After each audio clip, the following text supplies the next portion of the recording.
All India सूफी उलमा council सदर मौलाना खैरुद्दीन सूफी ने लोन की फराहमी के नाम पर मुसलमानों को धोखा देने का इल्जाम लगाया है। मीडिया के नुमाइंदों से बात करते हुए मौलाना खैरुद्दीन सूफी कादरी ने कहा कि वक्फ बोर्ड को जुडिशियल पावर देने का हुकूमत तेलंगाना ने वादा किया था, ताहम उस वादे पर अमल नहीं किया गया, जबकि अक़लियतों की माशी हालत को सुधारने के वादे पर भी अमल नहीं किया गया। उन्होंने कहा कि 9 सालों में हुकूमत तेलंगाना ने मुसलमानों को बस नजरअंदाज किया है। मौलाना सूफी खैरुद्दीन कादरी ने दलित बंधु देने और मुसलमानों को फलाह स्कीमात से इस्तिस्ना रखने पर भी हुकूमत तेलंगाना पर नाराजगी का इजहार किया है।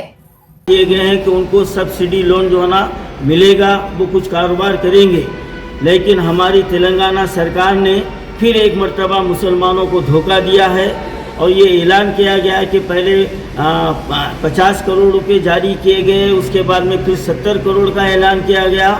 लेकिन जब हम इसकी हकीकत के लिए हम उस दफ्तर का दौरा किया तो बात ये सामने आई है कि अभी तक 1 रुपया भी फाइनेंस कॉरपोरेशन के पास नहीं आया। तो ये हमारी रियासत सरकार की मुसलमानों के साथ खुली दुश्मनी है, ये धोखाधड़ी है। अब हमको जो है ना मुसलमानों को समझना चाहिए कि हमारा चीफ मिनिस्टर हमको आज 9 साल से धोखे में रख रहा है।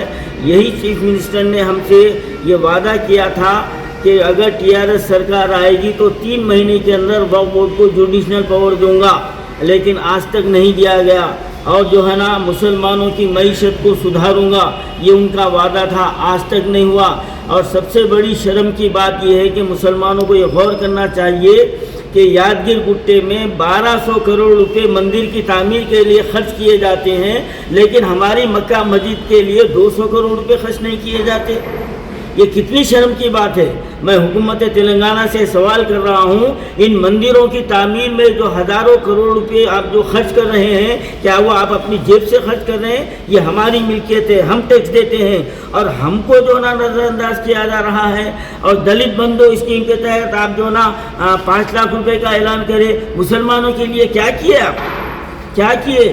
तो ये समझने की ज़रूरत है। अब ये नए लिबादे में अब 2024 में इलेक्शन में हमारे सामने आएंगे तो सबसे पहला काम हमको वक्फ बोर्ड को बचाना है, हमारी मिल्कियत को बचाना है और केसीआर के चेहरे से नकाब को उठाना है। तो 21 फरवरी को तमाम हैदराबाद के मुसलमानों से मेरी गुजारिश है, डिस्ट्रिक्ट के मुसलमानों से मेरी गुजारिश है कि वो इंदिरा पार्क में ज़्यादा से ज़्यादा जमा हो। ठीक है। 2024 के ऐलान में